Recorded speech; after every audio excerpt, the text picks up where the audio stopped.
আমার পীর কেবলা যান হুজুরকে আমার আব্বা বললেন, হুজুর আপনি তো সব কিছু জানেন, আমার সন্তান হয়েছে কিন্তু আজ কতদিন হয়ে গেল, 5-7 দিন 10 দিন মতো হয়ে গেছে, সে কান্নাকাটি করে না। ডাক্তাররা বলছে এই সন্তান বাঁচবে না। এখন এইটা নিয়ে তো আমি খুব চিন্তার ভিতর আছি। এবার আমার পীর কেবলা যান বললেন, বাবা তাকে নিয়ে আসেন। খেতার মধ্যে পেঁচায়া টাওয়াল দিয়ে পেঁচায়া দক্ষিণ হুজরা শরীফে আমাকে নিয়ে গেল। আবার ছোট্টবেলার ঘটনা আপনাদেরকে বলতেছি, একটু গভীর ভাবে খেয়াল করেন। এবার আমার আব্বা কোন এইভাবে নিয়ে আসেন, হুজুর কেবলা শুধু এইভাবে টাচ করছে।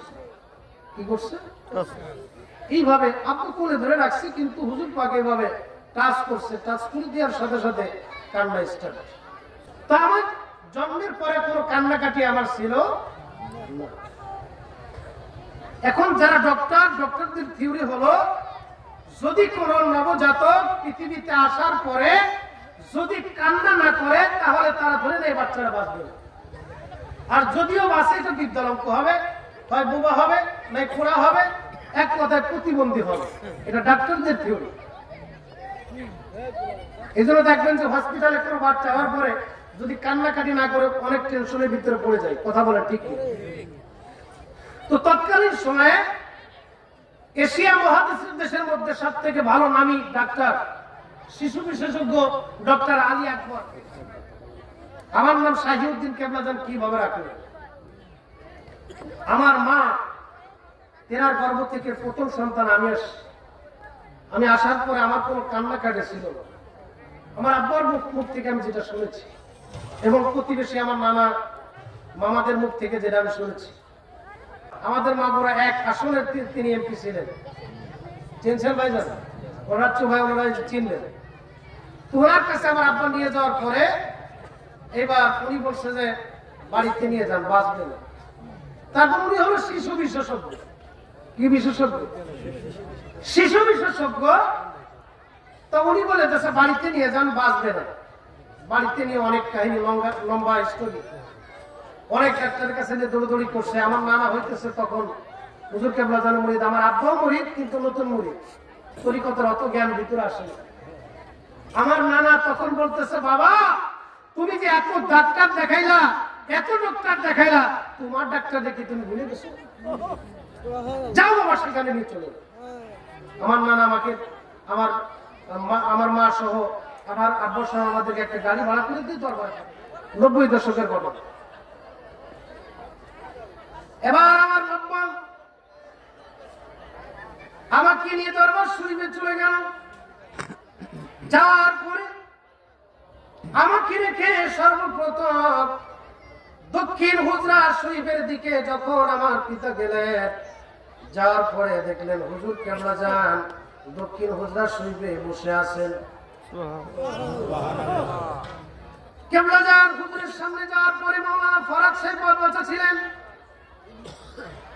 মৌলবীকে নিয়ে গেলেন। হুজুর কি হয়েছে বাবা, কান্নাকাটি কেন করেন, মুখটা এত মলিন কেন, কি হয়েছে বাবা? আমার আব্বা কইতেছিল যে বাবা তুমি যেই কান্নাটা শুরু করলো ওই সময় মনে হইতেছে এই 10-15 দিনের কান্না একসাথে তোমার স্টার্ট হয়েছে। হুজুর কেবলা যান বলতেছেন বাবা মার কাছে নিয়ে যাবে। আমাকে আমার মার কাছে দিয়ে আসার পরে আবার আমার আব্বা পীর কেবলা যান হুজুরের কাছে আসলেন। আসার পরে এবার পীর কেবলা যান আবার বলতেছেন বাবা কি হইল?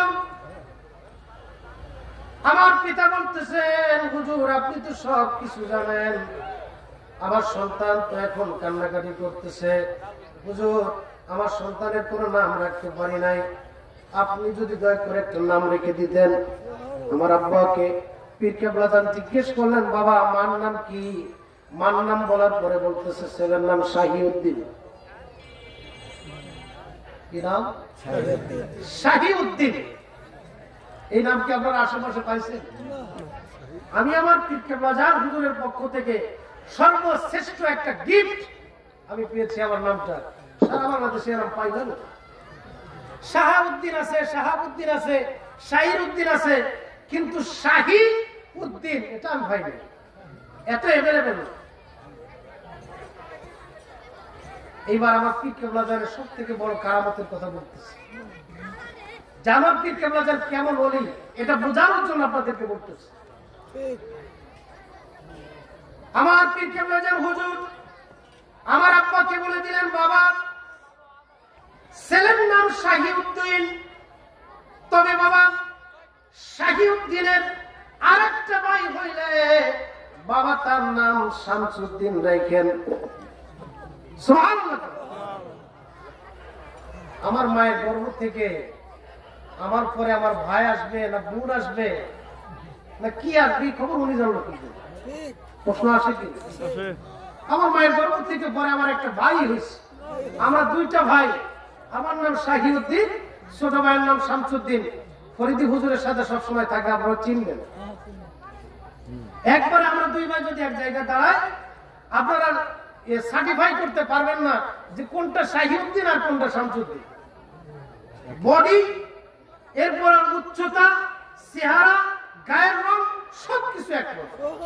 মারহাবা বলেন, মারহাবা। আত্মশিল্পীর কারামত, এর থেকে আর বড় কি দেখতেছেন? আল্লাহ আমাদেরকে বুঝদান করে সকলে করি। প্রিয় ভাইরা, আমার যে কথা বলতেছিলাম, ইয়ে জীবন, জীবন না, এমন একটা জীবন আসবে, সেই জীবনে ওই কবরে আপনাকে আমাকে নবী ছাড়া তরানোর মতো কেউ থাকবে না। কথা বলেন ঠিক? আজকে আমার দাদা চলে গেল পৃথিবী থেকে অনেক বছর আগে। আমার দাদাকে আমি দেখতে পারি নাই।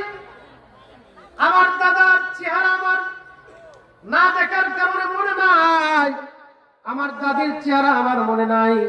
এমন তো একটা দিন আসবে আমাদের নাতিরা এই দুনিয়াতে বসবাস করবে, কিন্তু আমরা থাকবো না। তার কারণ হলো পৃথিবী চিরজীবন থাকার জায়গা না। কথা বলেন ঠিক? যতদিন থাকবে মনটা মজবুত করে কবরে যাইতে পারি, তৌফিক যেন আল্লাহ পাক আমাদেরকে দান করুন। সকলে পড়ি আমি।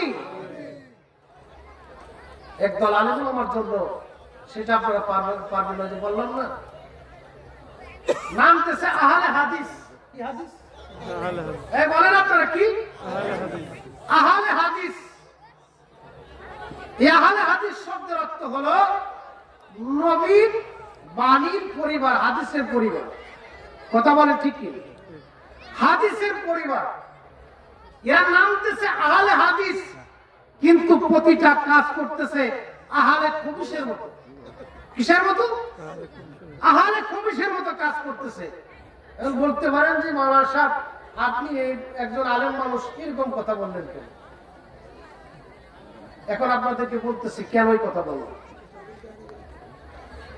আহলে হাদিসের একটা জানোয়ার আছে, তার নাম হইতেছে আকরামুজ্জামান। কি নাম? জানোয়ার কেন বললাম এরও দলিল দিতেছে, ক্লিয়ার করে দিয়েছে। আল্লাহ পাক বলতেছেন উলাইকা কাল আনআম বাল হুম আদল। যে মানুষরা হলো চতুষ্পদ জানোয়ারের মতো, এমনকি তার থেকে নিকৃষ্ট। এটা আল্লাহ বলতেছে, আমার কথা। কেন বলতেছে? জানি তাদেরকে কল দিছি, কল দিয়ে দেখে নাই, বোঝে নাই, চোখ দিয়ে দেখে নাই। এই যে দলিল সহিদা পেলে বলে দিচ্ছে আমার দাদা সূরা আরাফ। তো কেন বললাম? এই আকরামুজ্জামান সে বলতেছে চেহারাটাও কাইলা কালা, এমন কালা চেহারায় কোনো নূর নাই। বলতেছে যে নবী গায়েব যান ওই নবী তালাক। নাউজুবিল্লাহ, নাউজুবিল্লাহ। যে নবী নূরের ওই নবী তালাক। যে নবী গায়েব জানে ওই নবী তালাক। যে নবী হাজির নাজির হয় নবী তালাক। নাউজুবিল্লাহ, নাউজুবিল্লাহ। কই যে নবী জীবিত ওই নবী তালাক। ওই নবীটা আমার কোন শুনে কবরে দিয়ে দিলাম। আচ্ছা বলুন তো, আপনাদের স্বাভাবিক জ্ঞানে এই কথা কি কোন মুসলমানের বাচ্চা বলতে পারে? না। কি বলেন, বলতে পারে? না। নবীজি গায়েব জানুক না জানুক, নবীজি নূরের হোক মাটির হোক, নবী আমার নবী কিনা? নবী আমার নবী কিনা? আমার নবী কিনা? কি আকীদা তারা ছড়াইতেছে সমাজের মধ্যে। মক্কা শরীফে যাওয়া হজ করতে, কিন্তু মদিনা শরীফে জিয়ারতের উদ্দেশ্যে যাওয়া এটা বেদাত, এটা যাওয়া যাবে না। এদের ভাব দেখে এদের আখলাক দেখে, এদের চরিত্র দেখে, এদের কথাবার্তা দেখে শয়তান আফসোস করে যে আমার আল্লাহ কেন শয়তান বানাইলো, তোদের মতো শয়তান থাকে। ঠিক, বুঝতে পারছেন বিষয়টা? এই মেহেশ্বরের মধ্যে ময়দানে আটকে পড়ে যাবে। আমি বলতেছি না যে আপনার আত্মশিবিরের মুরিদ হন, আত্মশিবিরের কাছে বায়াত গ্রহণ করেন, আপনাকে সেটা বলতেছি না। ঈমান মজবুত করে কবরে যান। কথা বলেন ঠিক কি? নবীর প্রেম ছাড়া কোন দাম নেই আপনার কবরে গেলে। যাও নামাজ পড়ো, 5 ওয়াক্ত নামাজ পড়ো, দেখি নামাজ পড়ে নবীরে বাদ দিয়ে তুমি কবরে যাও তো, তোমার আল্লাহ রিসিভ করে নাকি, নবী রিসিভ করে নাকি? কথা বলেন ঠিক কি? কথা বুঝে আসতেছে? কষ্ট হয়? আর 5 মিনিটে ছেড়ে দিলে আপনাদের কষ্ট হবে? আর 5 মিনিট শীত পড়ে গেছে, আমি বুঝতেছি আপনার ওই যে নতুন নতুন শীত পড়ছে তো একটু কষ্ট আপনাদের বেশি হইতেছে। এখনো অনেকের চাদর বাইর করতে পারেন নাই, জ্যাকেট বাইর করতে পারেন নাই, ধুইতে হবে। কথা বলেন ঠিক কি না? এরপরে ধান কাটা নিয়ে ব্যস্ত, অনেক ব্যস্ততার কারণে শীত মোটামুটি একবারে খারাপ পড়ে নাই, ভালোই পড়ছে। আল্লাহ পাক আমাদেরকে কবুল করুক, সকলে করি। বাবা বলতেছিলাম যে কথা, কবরে যাওয়ার আগে ইমানকে মজবুত করে দিয়ে যায়। যেমন আমাদের বাংলাদেশে বর্তমান কয়েকটি দল, তার ভিতরে 2টি দল হইতেছে হাইস্ট ফোর্সে আছে। একটা হলো বিএনপি, আর একটা হলো জামাত। কথা বলেন ঠিক কি? বর্তমান বুঝার জন্য আপনাদেরকে বলতেছি। সামনে মনে করেন যে বলছে যে আগামী ফেব্রুয়ারিতে নির্বাচন হবে। এখন নির্বাচনের সময় আমি সারাদিন বললাম ধানের শীষ, ধানের শীষ, ধানের শীষ, মার্কাটা কি ধানের শীষ করে করে আমি চলে গেলাম। সন্ধ্যাবেলায় জামাতের ক্যাম্পাসে যা বলতেছি, দাদা সারাদিন তো ধানের শীষ করতে করতে আমার অবস্থা খারাপ, আমার 1 গ্লাস গরম দুধ দিবেন না? কি মান দিবে? সারাদিন কইলাম দাড়ি পাল্লা, দাড়ি পাল্লা, দাড়ি পাল্লা। ধানের শীষের ক্যাম্পাসে যা বললাম যে আমার 1 কাপ চা দেন, দিবে? কেন দিবে না? দল ভিন্ন। কথা বলেন ঠিক কিনা? দল ভিন্ন কিনা? তো দুনিয়ার বাজারে যদি এমনটা হয়, তাহলে যেদিন আপনাকে ওই কবরে রাখা হবে, আপনাকে আমাকে কবরে রাখার সময় কি বলতেছে? বিসমিল্লাহি ওয়া আলা মিল্লাতে রাসূল। যে আল্লাহ রাসূলের দল মুক্ত করে দিয়ে গেল। আল্লাহ রাসূল যদি কয় তাহলে আমি চিনি না, কি ভাই হবে? প্রিয় ভাইরা আমার, গভীর ভাবে কথাগুলি খেয়াল করেন। এই জন্য বলতেছিলাম, ইয়ে জীবন জীবন না, এমন একটা জীবন আসবে, ওই জীবনে বুঝতে পারবেন দয়াল নবী কেমন বান্ধব। আপনি যখন এই দুনিয়া থেকে বিদায় নিয়ে চলে যাবেন, আপনার সন্তানেরা আপনাকে গোসল দেবে। অনেক টাকা খরচ করে বিশাল গোসলখানা বানিয়েছেন, ওই গোসলখানার মধ্যে আপনাকে ঢোকাবে না। ছোট ছোট বাচ্চারা কাঁদতে থাকবেন, মা গো আমার বাবা প্রতিদিন ঝর্ণা ফিট করে গোসল করতো, আজ কেন আমার বাবারে বাড়ির উঠানের মধ্যে একটা খাটের মধ্যে শোয়া, মশারি চালায়া 4 পাশ শাড়ি দিয়ে ঘিরে গরম পানি মনের পাতা দিয়া আমার বাবারে কেন গোসল দেয় মা? তখন মা চোখের পানি ছেড়ে দিয়ে বলবে, বাবা তোর বাবারে এমন গোসল দেয়া হচ্ছে, আর পৃথিবীতে কোনোদিন তোর বাবা গোসল করতে পারবে না। আজকে তোর বাবার জীবনের শেষ গোসল হচ্ছে। প্রিয় ভাই আমার, এবার আপনাকে গোসল দিয়া আপনার আত্মীয়-স্বজনেরা খাটিয়ার উপরে করে আপনাকে যখন খাটিয়ায় ছয়া গোরস্থানের দিকে নিয়ে যাবে, তখন আপনি তাদেরকে বলবেন, ওহে আমার আপনজনেরা, ওহে আমার প্রতিবেশীরা, আমার ভাইয়েরা, সন্তানেরা, তোমরা আমাকে এই খাটিয়ায় করে কোথায় নিয়ে যাও? আমাকে কোথায় নিয়ে যাচ্ছ? তারা কোনো কথার উত্তর দিবে না। এরপরে আপনার সন্তানেরা ওই কবরে আপনাকে নিয়ে যাবে, কবরে নিয়ে নামাবে। তখন আপনি দুনিয়ার কিছু আলো দেখতে পাবেন, পৃথিবীর আলো, তখন আপনি কিছু পাবেন। এরপরে আপনার সন্তানেরা বাঁশের চালি দিয়ে দেবে, তখনও কবরে শুয়ে কিছুটা আলো পাবেন। এরপরে আপনার সন্তানের একটা চাটাই দিয়ে দেবে, পাটি দিয়ে দিবে, তখনও টিম টিম করে পৃথিবীর স্বাভাবিক কালো আসবে। এরপরে আপনার সন্তানেরা আপনাকে এমন ভাবে মাটি দিয়ে আটকে দিবে। অনেক জায়গায় দেখা যায়, আমরা দেখতে পাই কোদাল দিয়া, সরকি দিয়া, বিভিন্ন কিছু দিয়া মাটি আটকায় দেয়। দেয় কি দেয়? পানি ঢালো, পানি ঢালো, মাটি এরকম হয়ে গেছে, পানি ঢালো, পানি ঢালে এমন ভাবে আটকায় দাও যাতে আর জীবনে কোনোদিন এইখান থেকে বের না হইতে। প্রিয় ভাইরা আমার, গভীর ভাবে কথাগুলি খেয়াল করেন। এবার আপনার সন্তানকে ডাক দিয়া বলতেছেন, সন্তান তোমরা তো জানো পৃথিবীতে থাকাকালীন আমি কোনোদিন এসি রুম ছাড়া ঘুমাই নাই, ফ্যানের তলে ছাড়া ঘুমাই নাই। আজকে এই গরমের মধ্যে আমার এই খালি মাটিতে তোমরা কেন ফেলে যাও রে বাবা? এইভাবে তোমরা এতটুকু ঘরের মধ্যে আমাকে কেন রাখো? আমি কত শত বিঘা সম্পদের মালিক, এত টাকা ছিল আমার, এত বড় মার্কেট ছিল আমার, এত টাকা পয়সা, ব্যাংক ব্যালেন্স, এত ইন্ডাস্ট্রি, এত জমি জমা ছিল। 3.5 হাত জায়গা আমাকে কেন দাও? তোমরা একটু জায়গা বাড়ায় দাও, এখানে তো আমি করতে পারবো না, আমাকে তোমরা কেন রেখে চলে যাচ্ছ? তখন সন্তানেরা বলে দিবে, বাবা আজ থেকে তুমি তোমার মতো, আর আমরা হলাম আমাদের মতো, তুমি তোমার মতো, আমরা হলাম আমাদের মতো। কথা বলেন ঠিক কিনা? কিচ্ছু যাবে না। কেউ কি কিছু নিয়ে যাইতে পারছে? কিছুই নিয়ে যাইতে পারবেন না। তাই তো বাচ্চা সেকেন্ডার তার উজিরে ডাক দিয়ে বলছিল, উজিরে ডাক দিয়ে বলতেছে, উজি আমি যখন মারা যাব, আমার মারা যাওয়ার সময় যখন আমার এই লাশের কফিনটা কবরস্থানের দিকে নেওয়া হবে, তখন এই লাশের কফিনটা যেন পৃথিবীর কোনো মানুষ না টানে, ডাক্তার ব্যতীত। কে ব্যতীত? এমবিবিএস ডাক্তার, নামি দামি ডাক্তার যারা ছিল, ডক্টরদেরকে দিয়ে আমার এই লাশের কফিনটা নেবা। নাম্বার 1 আমার সব। নাম্বার 2 হলো আমার কফিনের ভিতর থেকে আমার হাতটা এইভাবে 2টা হাত বের করে দিবে। নাম্বার 3 হলো আমার যত অর্জিত স্বর্ণ মুদ্রা, স্বর্ণ টাকা পয়সা যা আছে, এই সব কিছু আমার যে রাস্তা দিয়ে নিয়ে যাবা, ওই আমার লাশের কফিনের পিছে পিছে ছড়াইতে ছড়াইতে যাবে। বলতেছে, মহারাজ আপনি বলতেছেন সেটা ঠিক আছে, এটা পালন করবো, তবে কেন করবে একটু আমাদেরকে বলুন। এবার যিনি ডাক দিয়ে বলতেছে, হুজুর আমার লাশের কফিনটা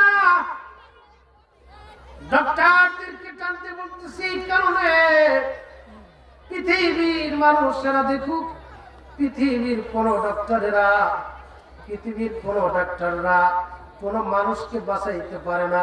বাঁচানোর মালিক, মারার মালিক হলো 1 নম্বরে আল্লাহ। 2 নম্বরে আমার হাতটা খালি রাখবো, তার মানে হলো আমি এত বড় প্রতাপশালী বাদশাহ, মৃত্যুর বেলায় খালি হাতে যাচ্ছি, কিছুই নিয়ে যাইতে পারি না। আর আমার সমস্ত অর্জিত সম্পদ ছড়ায় ছিটে দিয়ে বলেছি, তার কারণ হলো পৃথিবীর মানুষেরা দেখো আমি এত বড় বাদশাহ, এত টাকার মালিক হইয়া একটা টাকা পয়সা আমি কবরে নিয়ে যাইতে পারলাম না। কিছুই নিয়ে যাইতে পারবেন না, কিসের এত অহংকার? পীর কেবলা জান হুজুর বলতেন, বাবা আপনি যত বড় জ্ঞানী, গুণী, সায়েন্টিস্ট, বৈজ্ঞানিক, দার্শনিক হয়ে যান না কেন, পরবর্তী মুহূর্তে আপনার ভাগ্যে কি বহন করে নিয়ে আসতেছে বাবা সেই খবর আপনার জানা শোনেন। আট্টু শিল্পীকে অনেকে অনেক কথা বলেছে, অনেক বিরোধিতা করে, তবু কি আট্টুসি দরবার কমিয়ে রাখতে পারছে? পারবে? কথা বলেন ঠিক? কারণ আমার পীর কেবলা জান আল্লাহকে রাজি খুশি করে গিয়েছেন। কথা বলেন ঠিক? আজকে কয় মিলাদ কিয়াম করা যাবে না, মিলাদ কিয়াম করা যাবে না, এরপরে দুরূদ শরীফ পড়া যাবে না। কয় এই সমস্ত মিলাদের দরকার কি? দুরূদ ইব্রাহিম এটা পড়ে আছে না নাই? আপনাদের এলাকায় আসেনি? আজকে একটা প্রশ্ন তাদেরকে করবেন, আমি রেখে গেলাম, যদি কোনো বাপের বেটা উত্তর দিতে পারে উত্তরটা নিয়ে নিবে। যে এইটার নাম যে দুরুদে ইব্রাহিম, এটা কোন কিতাব আছে? একটা কিতাব থেকে দেখা, কিতাব খুললে দেখা যায় নামাজের ভিতরে যে দরুদটা পড়ি এটার নাম হইতেছে সালাতু ফিত তাশাহুদ। সালাতু ফিত তাশাহুদ, এটা তাশাহুদে বসার দরুদ। এটা দুরুদ ইব্রাহিমের কোন কিতাব আছে? একটা কিতাব থেকে দেখাইতে বলি, পারবে না ইনশাআল্লাহ, কোনদিনও পারবে না। কোন নবীজিকে দাঁড়িয়ে খেয়াল করা যাবে না। কেন করা যাবে না? এটা বিদআত, শিরক। কেন করবে? কিন্তু দেখেন তাদের উস্তাদের উস্তাদ, বাপের বাপ, দাদার দাদা হাজী ইমদাদুল্লাহ মুহাজির মক্কি রাহিমাহুল্লাহ, আমি অত লং ডিপ ভাবে না বইলা সংক্ষেপে বলে দিয়ে যাচ্ছি, যাদের বোঝার তারা এমনিই বুঝে যাবে। কথা বলে ঠিক কি? হাজী ইমদাদুল্লাহ মুহাজির মক্কি রাহিমাহুল্লাহ তিনি একটা কিতাব লিখেছেন, কিতাবের নাম হলো ফায়সালায়ে হুকতে মাসাইল। কিতাবের নাম কি? ফায়সালায়ে হুকতে মাসাইল। 7 মাসালার সমাধান দিয়া একটা কিতাব তিনি লিখেছেন। এই কিতাবের মধ্যে তিনি বলতেছেন, একটা অধ্যায় লিখেছেন, তার নাম হলো মিলাদ। সুবহানাল্লাহ বলি। তো সেই অধ্যায়ে তিনি বলতেছেন, ফকির কি মশরাব ये है, महफिल मौलूद में शरीक होता हो, बनते बरकत के जरिया समझकर हर साल मुनआकिद करता हो और कियाम में लुत्फ और लज्जत पाता हो। সুবহানাল্লাহ। সুবহানাল্লাহ কইছেন, কিন্তু দেখো বাংলা অর্থ বলার পরে সুবহানাল্লাহ কইতে পারে। তো হাজী ইমদাদুল্লাহ মুহাজির মক্কি রাহিমাহুল্লাহ বলতেছেন যে এই ফকিরের নিয়ম হলো যেখানেই কোরআন হাদিসের মাহফিলে মিলাদের আলোচনা হয়, মিলাদের আয়োজন হয়, আমি সেখানে হাজির হই, শরীক হতে হয়, শরীক হই। এবং বরকতের আশায় আমি হাজী ইমদাদুল্লাহ মুহাজির মক্কি আমার বাড়িতে প্রতি বছরই আমি মিলাদ মাহফিলের আয়োজন করি। এবং আমি যখন এই মিলাদ মাহফিলে আমার নবীকে দাঁড়ায় সালাম দিই, তখন আমি আমার আত্মার শান্তি পাই। সুবহানাল্লাহ। হাজী ইমদাদুল্লাহ মুহাজির মক্কি আত্মার শান্তি পাইছে, আর তোমার আত্মায় গজব পড়ে। আমাদের কোনো ফতোয়ার দরকার নাই, আমাদের তো দাঁতমাত খোঁজার দরকার নাই, নবীর প্রতি আমাদের তাজিম করতে কোনো দলিলের প্রয়োজন নাই। আল্লাহ আমাদেরকে বুঝদান করুক, সকলে পড়ি। আমার পীর কেবলা জানেন একটা ঘটনা বলে আমি আলোচনা শেষ করবো, কষ্ট হবে? একটা ঘটনা। আমার কেবলা জান হুজুরের বয়স যখন 7 থেকে 8 বছর। কয় বছর? 7 বছর বয়সের সময় শেরপুরের